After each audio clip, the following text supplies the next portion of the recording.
Christina Ackermann. Welcome to the Let's Grab Coffee podcast. It's great to have you on. Let's cheers to some, I think you're drinking tea, but Yes, coffee. tea, Yes, green tea. cheers. Cheers. Thanks for having me. hmm My pleasure. Nothing like getting caffeinated before It's a a fun small cup, podcast. right? So much caffeine It's all in one. huge. That's hilarious. Well, I really appreciate you being on the show, and I know we both got connected recently. I had the pleasure of meeting you at one of our events. We grabbed coffee, learned about your story. Especially, what I resonated most is you as a global citizen. Originally coming from Germany or being born in Germany, you're spending a lot of time in Europe, and then going to Canada, going to law school there, and then coming to the U.S. for work, and a lot of travel is, I would say, connected to your story. And then the other side, which I found super interesting, is all the very senior in-house roles that you've had, which is fantastic, right? At very large healthcare companies, pharmaceutical companies, as general counsel, as senior vice president, as president of business lines. So I'm very excited to have you on.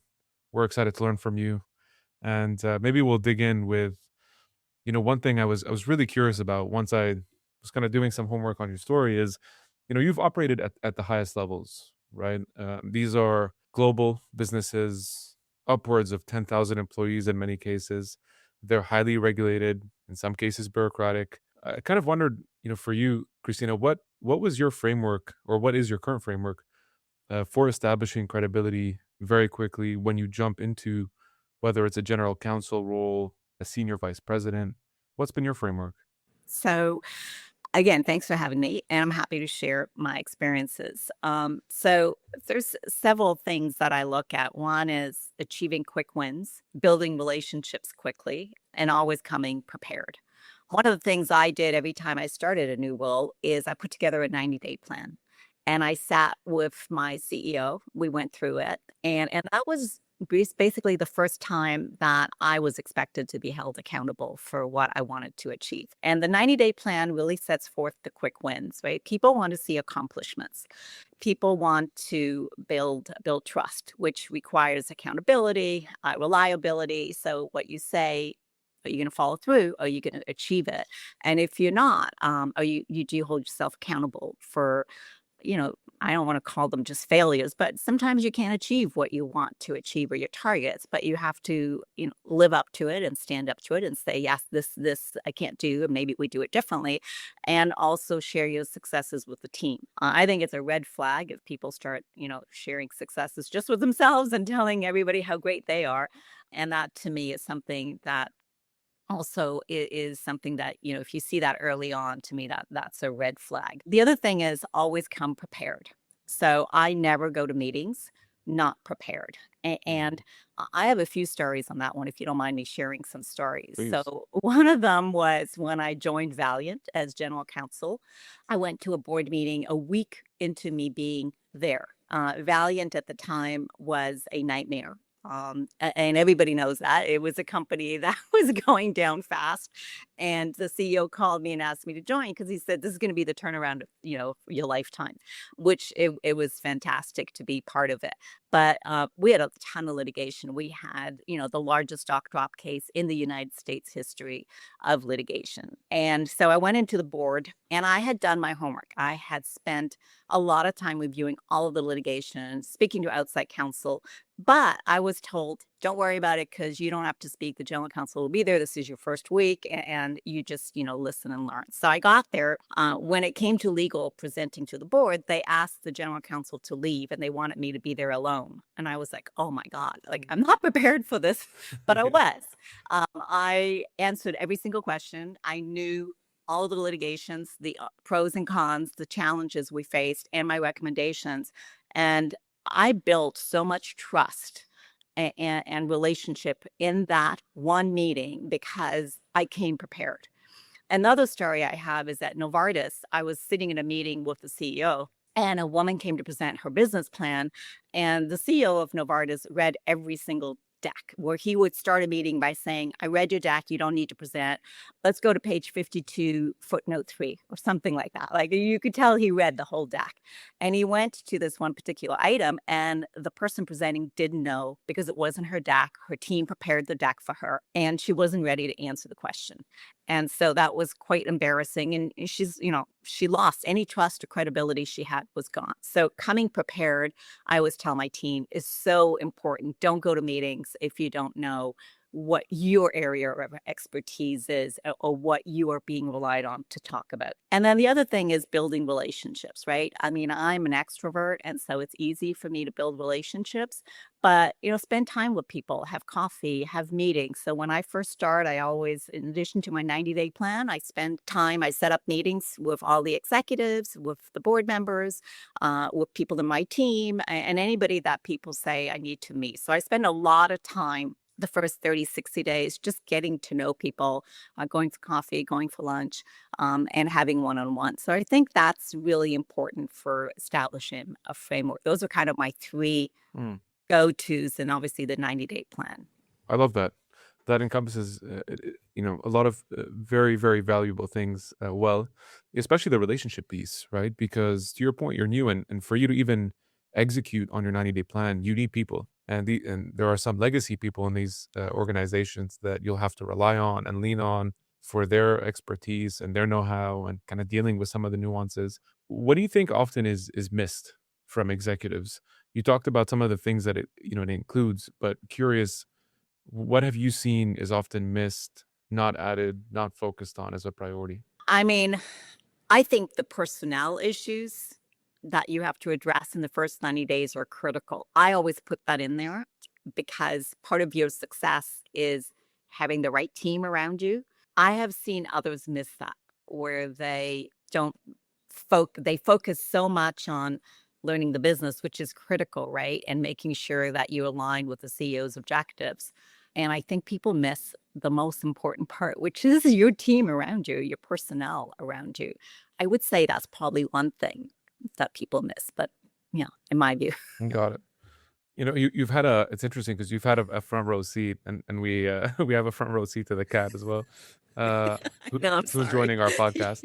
Uh, but She has a lot to say. no, it's all good. With the more the merrier. Um, you've had obviously senior roles, whether it's at Novartis, Sandoz, Alcon, Bosch and Lomb. What were some of the most important lessons you've taken away from operating at that level? So I'm going to come back to building the team. I think one of the most important thing is making sure that you build the right team early. Also, another really critical learning is being able to make decisions. And, a lot of people never really make it up to the C-suite, frankly, because they're not good at making decisions. And it's difficult to make decisions because it could impact millions of dollars. It could impact many people, everybody in the company potentially. So it's important to learn how to take decisions well and have a process in place because you can't always control the outcome. And then to be genuine and authentic and be yourself, because again, you have to build trust and relationships, and you can't do that if you're not authentic. So I would say some of the things that I've learned early on, oops, sorry, early on is, build a team, make sure that you build the team well, and make decisions. And actually, linked to building a team, one of the things the CEO told me early on, this was CEO of Novartis, is that managers don't make decisions on personnel fast enough. You never fire anybody too soon. And he expects all of his managers and leaders to be able to make difficult decisions soon. So that's another thing that I learned, because it's not easy to make those decisions, and you prefer to avoid them. But as a leader, you definitely have to be able to make that decision and have those difficult conversations. Hmm. How have you managed? Because obviously you've probably been in some heated, conversations, tough decisions to make, but you also obviously want, and I know there's different viewpoints on this, but sort of being liked, being respected, and obviously there's always how you're perceived in an organization. How have you sort of overcome that, that challenge, I guess, when you walk into a room and you have to make a very tough, decisive, decision, and it's timely, and the other party or person might not like it. How have you built comfort around that? So I'm laughing when you first started because everybody wants to be liked. And when I was young and I was, working my way up, so to speak, or working in a corporation, I was always surprised when people didn't like me. I wanted people to like me, and as a leader, you have to kind of get over that.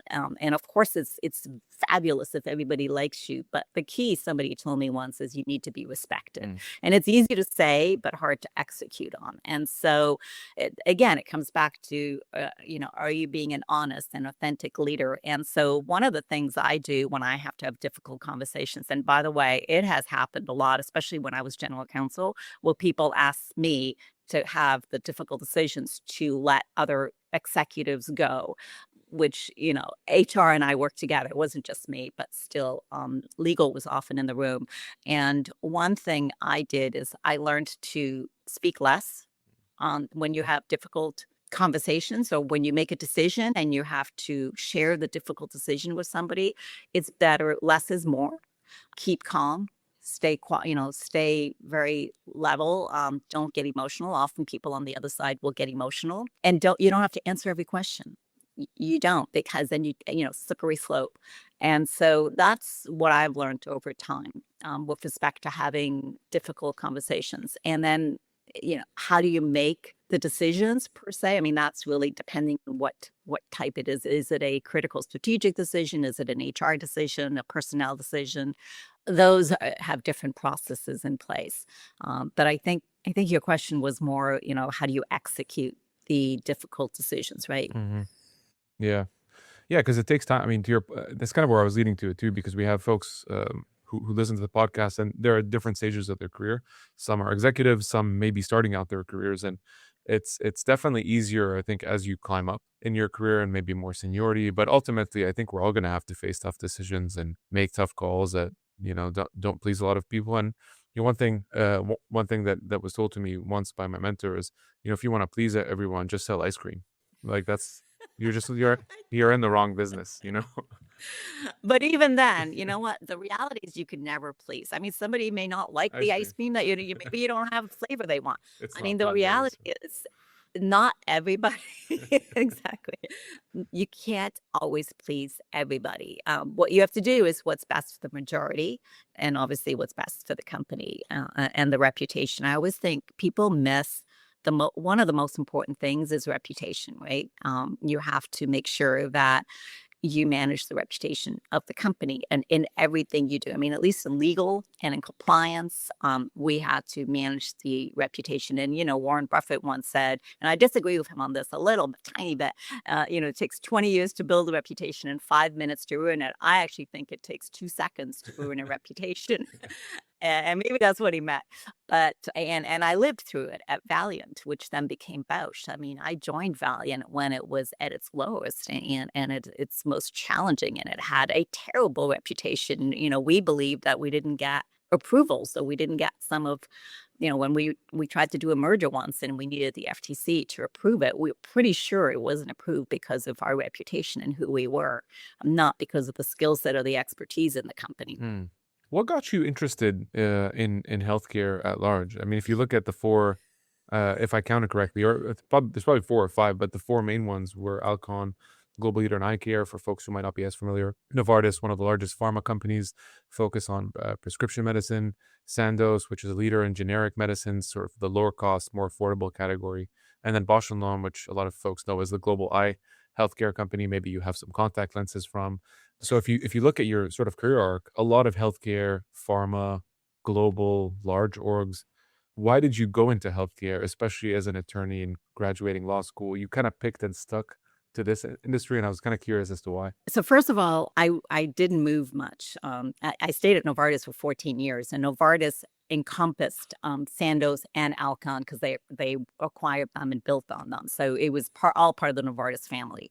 But I really fell into it, like a lot of things in my life, actually, including law, by chance. So I was a lawyer in Toronto, working at a Bay Street firm doing securities law and corporate commercial banking law and restructuring, in the late 80s when you had the fall. And so now I'm aging myself.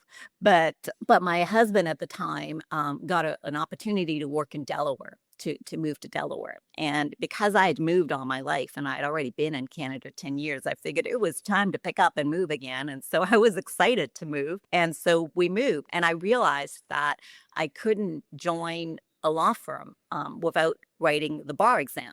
And a lot of the states in the US don't allow you to sit for the bar exam if you don't come from an ABA approved law school, which is a US law school.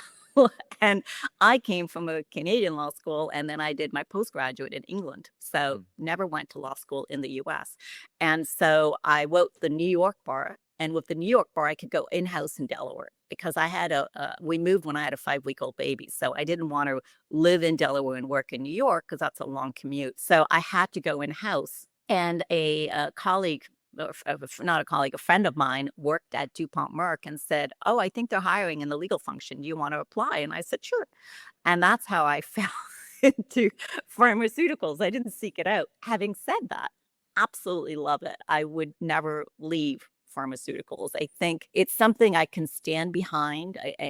Even though the pharmaceutical industry gets attacked a lot, we do a lot of good. I mean, we save people's lives. And one of the reasons I loved Novartis, and I think it's a fabulous company, is it has one of the best research engines in the world, I think. Really amazing things. I could sit and listen to our head of research for hours at a time. Loved what he did. So I love the pharmaceutical industry. I think we do a lot of good for patients. I know we get a lot of negative press sometimes as well, and maybe rightfully so. But in the end, I think that we do more for humans than a lot of other industries, in my view. Yeah, no, for sure. A lot of good comes from that industry, of course. You know, having worked at companies that in some cases are headquartered in Europe, many in Switzerland, but you've operated in both US offices, you've traveled a lot to Europe, you've sort of seen the nexus between the US and Europe, or let's call it North America and Europe, given your Canadian coverage. Did you ever sort of really feel a difference in the business culture? I know it's often talked about, and there are a lot of nuances people know, but what was your experience juggling two different sides, North America and Europe, especially in business as an executive and in the C-suite? Absolutely. I noticed a difference. So, first of all, I grew up in a German household. So I grew up with European standards, if you want to call it that way, right? Which are a little bit different, I think, than North American or American. And my kids grew up in Europe as well, because my kids grew up in Switzerland because I was working for Novartis at that time. And by the way, at Novartis, I worked in Switzerland for 10 years and then at Alcon in Texas for 4 years. And that was a huge change for my daughter. The cultural difference between Switzerland and Texas was really difficult for her. But coming back to your question, yes, I noticed a big difference. I think that what I've noticed is that the executives and general people in Europe are much more respectful. Now, it could also be the language and the culture. As you know, European languages have two different forms. You have the polite form and the familiar form. And in meetings, often when we spoke German, we would often use the the polite form. And in the US, you just have you, so everything is familiar. So I think that kind of sets the beginning stage or the the foundation already. I also found that in Europe, they're really focused. It's really important for them to have a culture of community, even though there was strong hierarchy. I mean, you have to respect the hierarchy in Europe, but you don't feel it the same way I felt it in the US when I came to work in the US as a senior person. And when I worked in the US initially, I was not that senior. And then I moved to Europe and I really went up into the C-suite in Europe and then came back to join a C-suite in the US. And again, the difference was really focused on individual decision making in the US compared to more community, even though, again, strong hierarchy and you respected it. People had less filters in the US, I would say, than in Europe. And so people would speak up more. Now, again, I'm being very general. Obviously, there are some individuals that fall outside of this norm, but in general, that's some of the differences that I've noticed. And you mentioned some of the personal ones between, especially Texas and Switzerland. You know, what were some of those examples, if you're, comfortable sharing? You mean personally or in the business world? This time on the personal front. So, I mean, What was very challenging for my daughter is that we moved to Texas and we didn't know anybody in the United States. Forget about the state, but my daughter was in grade 9. Her father was still in Switzerland. Her brother was at McGill, Montreal, Canada, at college. So it was just the two of us, and I had to work. And so I had a nanny that she didn't really like much. She didn't know. She ended up becoming anorexic. It was a really, really challenging time for us. Mm. And I actually told Novartis that we have to move back. She moved. Texas is not a state where that is transient, or at least it wasn't when we were there. In the sense that it's not like New York City where there's like a lot of international people. So she ended up in a high school where she was the new kid on the block, and she was the new kid from Switzerland. And you wouldn't believe how many people asked her about Sweden, which had nothing to do with Switzerland. But, do they have iPhones in Sweden? I don't know. We didn't live there. But so it was difficult for her to integrate. She did finally, and we did integrate. I mean, also in the community that we lived in, I was the only single mother Mm. in the community. I was the only working mother, I believe, full-time working mother. There were some part-time in the community. It was just very, very different than Switzerland, which is a lot more liberal. I'm probably the only one in the neighborhood that didn't have a gun. And so there were just a lot of differences. It was a challenge to integrate. Ultimately, we did. And look, the people are extremely friendly, but they have very strong views that differ from the views I grew up with Mm. and that my children grew up with. So it was a challenge to integrate. But because I moved all my life, we finally did integrate. And my daughter today considers herself part Texan even, which is funny. That's amazing. But yeah. Yeah, it's you sort of build a superpower. I mean, it doesn't make it easier. It's kind of like the cold plunge in many ways. It's like it never gets easier, but you end up figuring out how to push through, for the 2 to 3 minutes that you're in there. And in many ways, because we shifted around a lot growing up. I think I told you, grew up in the Middle East, Canada, from Yeah. Canada to the US, and it was never easy, but you sort of develop a playbook, like many things in life, and it becomes your operating system, and you figure out how to assimilate and make friends and kind of develop like a chameleon like characteristic that you can deploy.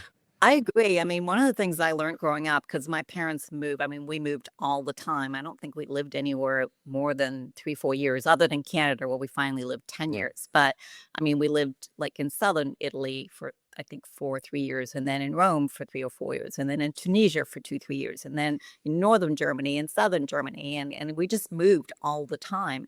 And so you make friends quickly. But they're not deep friendships that last forever because you don't know when you're going to get pulled out of that and have to make friends somewhere else new. But I think that's why that's probably one of the reasons I became an extrovert, because I had to. And I noticed with my siblings, I was one of 4. They weren't all the same.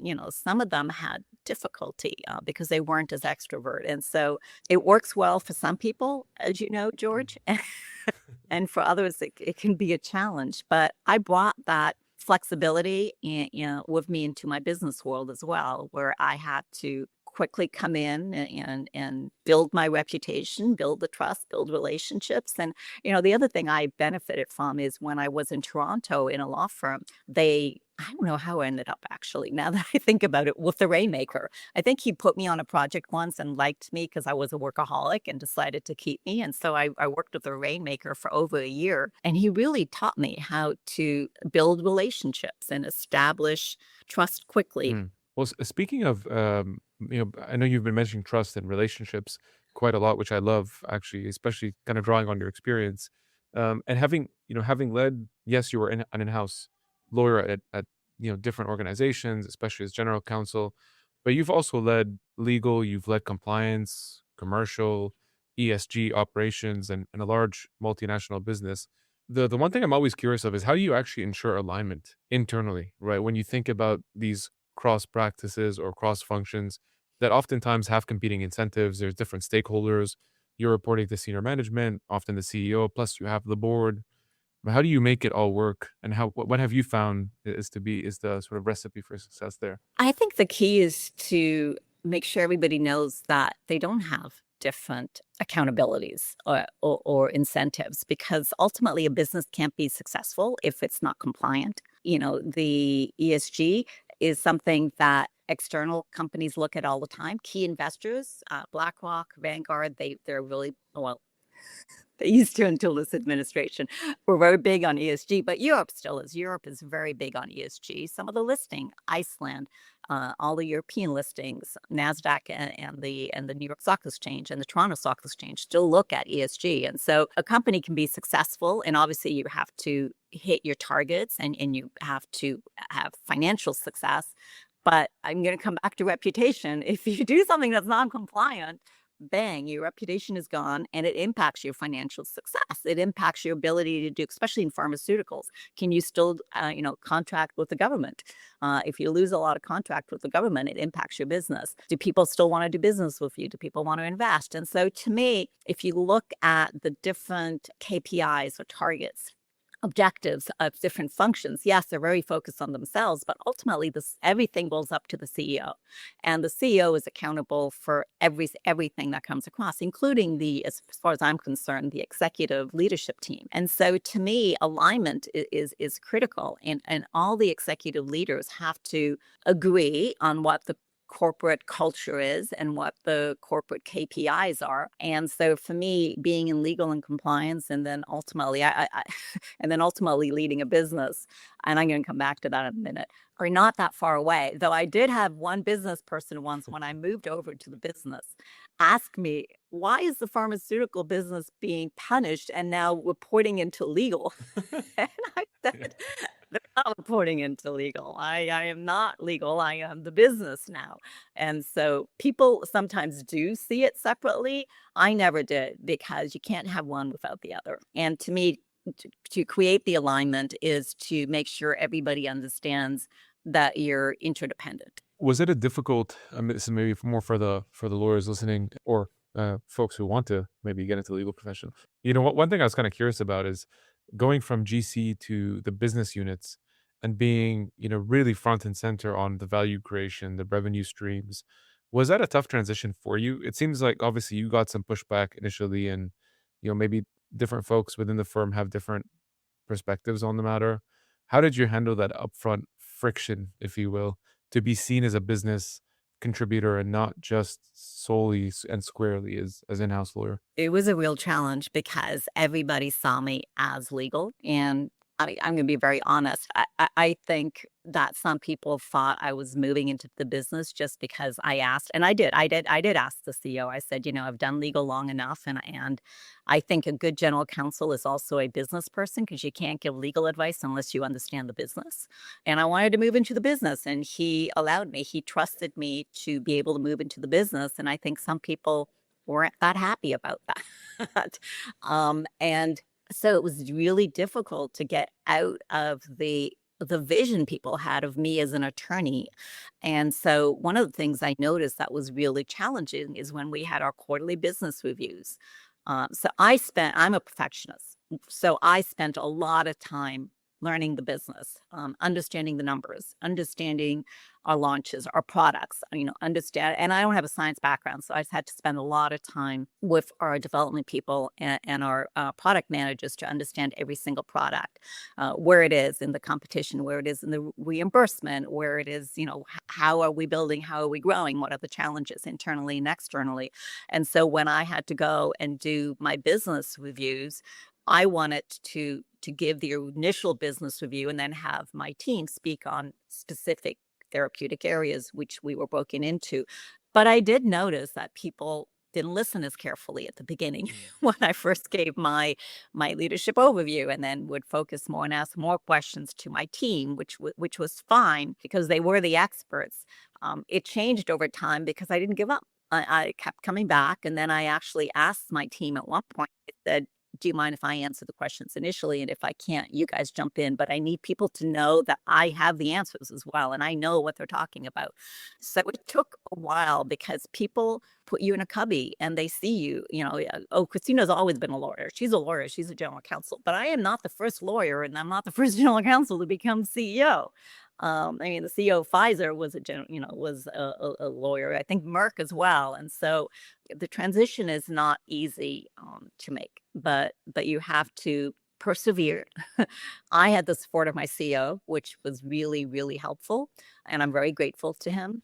And I kept going. I have to tell you, I sit on boards now, and the boards that have me join because they don't really know me, they never experienced me as an attorney, recognize me as a business person much more than the boards that asked me to join and knew me from Novartis when I was an Mm, attorney. They continuously see me as an attorney. I had this one meeting where we were in where they were talking about launching into a dry eye, like it was a dry eye product, which is exactly what we launched. And so I started talking and making a lot of comments as a business person. And one of the other board members, this was very early on when I just joined, thought actually I was a scientist. I said, no, I'm not. I just know the I just business. studied the business very well. But some people that know me as an attorney, I think will always see me as an attorney. And it's hard work to change that. It is hard work. Yeah, I mean, real quick on, I want to get back to the board, your roles now within different boards, but uh, I just want to drill down a little bit more on your developing, like your ability to develop inner confidence, basically, and maybe reduce the voice of doubt, especially in those micro moments.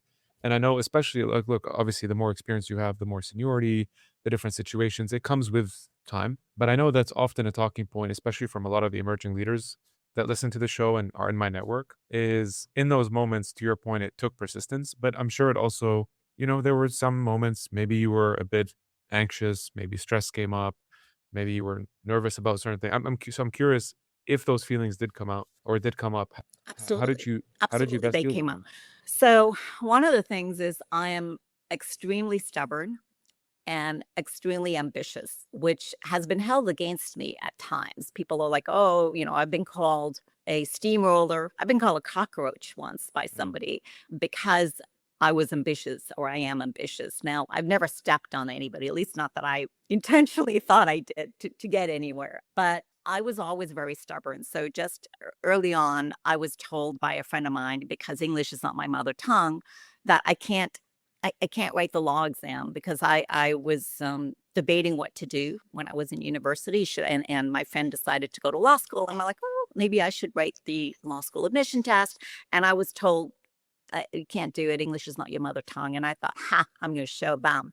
So, wrote the LSAT, got into law school. I only applied to 2 law schools because I'm not sure how serious it was. Best decision ever. Love being a lawyer. But that kind of shows my personality. So if somebody tells me I can't do it, I'm going to show them that I can't do it. And so I think that my mother calls me very stubborn in that. So I'm very stubborn, and I think that's a good thing, especially for a woman. I was often the only woman in a meeting, and frankly, I didn't notice it half the time because I was just in there contributing and being part of the team. And I was somewhere the other day in a meeting, and there's somebody said, "Oh, you're the only woman here," and I'm like, "Wow, amazing that you noticed it because I didn't." And I think it's because I was so focused on making sure I contribute Mm. and that I come prepared. Again, coming prepared is so important. And don't get derailed. As somebody said to me once when I first became general counsel, so when I joined the C-suite, so to speak, I was surprised that I wasn't respected the way I thought I should be respected. And she said to me, "You're swimming in a pool of sharks, and sometimes they're going to bite you." And I thought, why would they do that to me? But it's true, and it's not something negative, but the reality is you have to become very resilient. So being resilient, I think, is critical, and spending the time to build knowledge and expertise, and so that you feel comfortable in the role that you're in and you don't get challenged. Is your role now board member of several companies, and you were once, reporting into a board or communicating with the board constantly. You're now in that seat, and I'm sure you've seen the differences between a strong management that has full trust and conviction in the board. I'm sure you've also seen a board that's mismanaged, that is, it's not well organized, it's not well run, and causes more confusion to management teams. So seeing both the pluses and the minuses, what actually, in your opinion, makes a very very strong board that actually management teams actually trust, they work well with, they can collaborate with. I mean, I think I've been lucky. I've been on some really strong boards, And I haven't been on any really bad boards. I mean, there are some that can improve. We can all improve, right? But the really strong boards basically meant that they had a strong leader, a really good chairman, that had a great relationship with the CEO, because that's critical, right? The relationship between chairman and CEO has to be strong, and the communication between the CEO and the chairman has to be strong as well. If a company is run well, the cadence of board meetings is every quarter. If a company is not run well, you have a lot more board meetings. Now, it doesn't mean the CEO isn't doing a great job. It could be a crisis going on. I mean, at Valiant, at some point, we did have, before I joined, I think they told me they had weekly or monthly board meetings, which is a little bit ridiculous, especially for a public company. But in a crisis, these things happen. The other thing that's really important is to have competent management, right? Management that the board can rely on, know that they'll execute and meet the objectives. And obviously, everybody has challenges sometimes. And so the key thing also is transparency and communication and sharing the good and the bad. I mean, if you have challenges, you shouldn't hide them from the board. If the board finds something out that you didn't share, that's the worst thing. So making sure that your management is executing correctly and is sharing key information. The other thing that I think shows a good management and gives more trust in the management from the board is when the management has, or when the CEO has his management or her management at the table. It's really important for the board to get to know the full management slate, because ultimately one of the board responsibilities is not just financial and corporate oversight, it's also making sure that you have a successor for the CEO. I mean, that's a critical role of the board, and if you don't know who the management behind the CEO is, you can't do your job. You can't do that. And so CEOs that bring out and share the board meetings and platform with the board and with their team is really important as well. Was there a moment looking back, and I know obviously, hopefully, a continued long career as you're involved with boards and different organizations, but is there a moment you look back and you're like, that was probably the coolest, most fun, whether it was an opportunity or a milestone or a situation that you're like, this is a highlight. If I can commemorate this specific situation or memory or experience, would there be one? That's a great question. Obviously, I don't have just one because I'm sure otherwise there it are would many. pop to my mind. I think we had a lot of those amazing moments at Valiant when in the first year or two when the CEO, CFO, and the CEO and I worked very closely because we were uncovering new things all the time, not good things. Um, but but even though they were bad things that we were uncovering, they were great because they made us take the step in the right direction, knowing what we had uncovered and where we have to go to make it right. And that was for me exciting. I don't know if Joe agrees with that, my CEO, but we had and it brought us closer together, and so that was exciting. Also, little successes we had in litigation that meant a lot for the business when we won like a patent case or said had a great settlement in a patent case. Those were exciting as well. When we got a big deal done at a good price for the company, those were exciting as well, but I can't think of any one that stands out. I guess that's a good thing because we had little wins all over the place that were fun. That compounded over time. Love that. Yeah. Let's sort of as we Probably in a week or two, I'll think of something and go, damn, I should have said that. we'll just do another one. It's all good. Podcast 2.0 with Christina Ackermann. I did want to end on sort of your personal evolution, Christina, because when we last caught up over coffee, aside from really a tremendous career and kudos to that, and obviously folks now kind of got glimpses of it, but really over a tremendous career, lots of amazing experiences. There were also challenges, little bumps, along the way, some related to health and maybe it was burnout, stress. I kind of wanted to ask you, and obviously whatever you're comfortable sharing, what that journey looked like for you, how you sort of regained more of a healthy balance in your life as you sort of navigated the chapters in your career. So I had a few bumps health-wise in my life, and during my career. And I have to say, when I was young, I was just stupid sometimes. Like, I was just such a workaholic that I didn't even notice when I had a bump. And like, I had a perfect example where I passed out at a meeting in Austria and bled out, like literally was, bleeding, and fainted. And the ambulance had to come and get me and take me to the hospital. And then the next day, the ambulance took me back to Switzerland for surgery. And I called my boss and I said, I'm having surgery on Thursday, but I'll be back in the office on Monday. Don't worry, everything will be fine. And I was Mhm. actually in the hospital for a long time and off for over 5 weeks. It was a very serious, serious incident. And it didn't register with me at the time because it was all about high energy working. I loved what I did, absolutely loved what I did, and I didn't want to miss a beat. And then a few years after that, I had another hit, another health issue. And so slowly I started to realize, okay, Christina, you know what? Maybe you just can't keep going on the way you're going, and you need to take a break, and you need to kind of prioritize. One of the things I did attend when I was at Novartis, which was great. Novartis had amazing training programs for its leaders. One of them was sustainable high performance. Like, how can you sustain your high performance? And it was a week training. And one of the things they did is they looked at sleep, they looked at exercise, your fitness level, and your diet. Because all three of those impact your performance and your sustainability of continuing high performance, which was something that was required at Novartis. I mean, Novartis is known to be a high performance company, and that was a real eye opener for me. And so I changed quite a bit. For one thing, I became vegan 10 years ago and really had a significant impact in my health. I made sure that I exercised enough. Now, obviously, I exercise a lot more now than I did when I was working. I didn't have time, but I would get up sometimes at 5:30 in the morning, even though I hate getting up early to exercise because it is really, really important. And one of the things I never did right until I stopped working was sleep. People underestimate the value of sleep, and sleep is really, really important.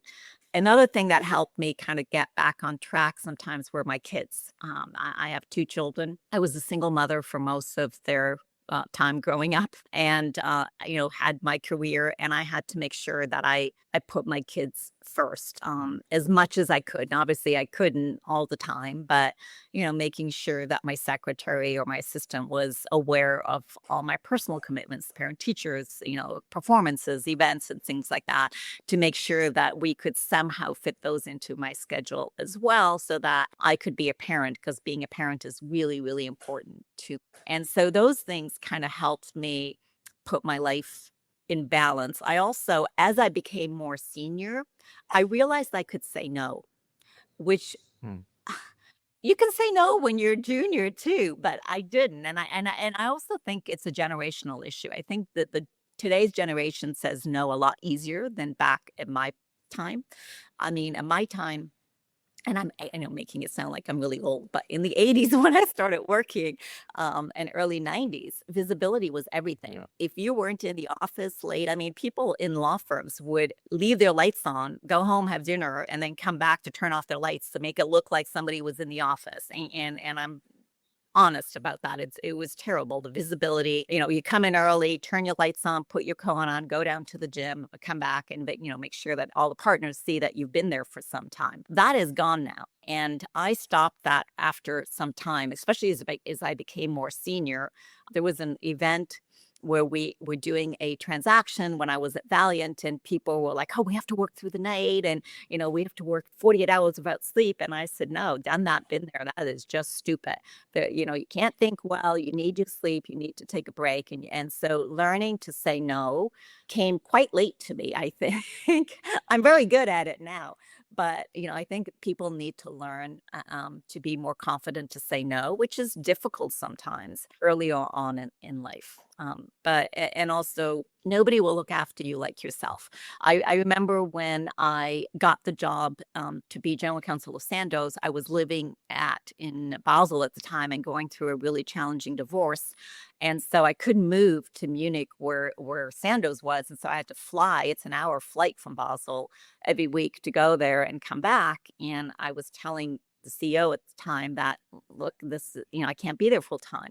And he said to me correctly, and he meant it in the nicest way. He said, Christina, we're going to take everything from you, like in the sense that we will get what we need of you. You have to prioritize yourself because you have to make sure that you spend time with your children as well, because we will just take what you give us, but you need to balance it. And that was very good advice. And maybe I'm not using the right words. He meant it in a positive Yeah. way, not a negative way. But that was something I took to heart as well. If I can ask you, I guess an honest and direct question, knowing what you know now about health, about balance, about prioritization, if you were to go back, call it 15, 10, 15, 20 years, whatever it is, sort of midpoint in your career, do you think you would have honestly been able to instill some of those values that you have now around health and wellness and still assume the same success that you ended up having?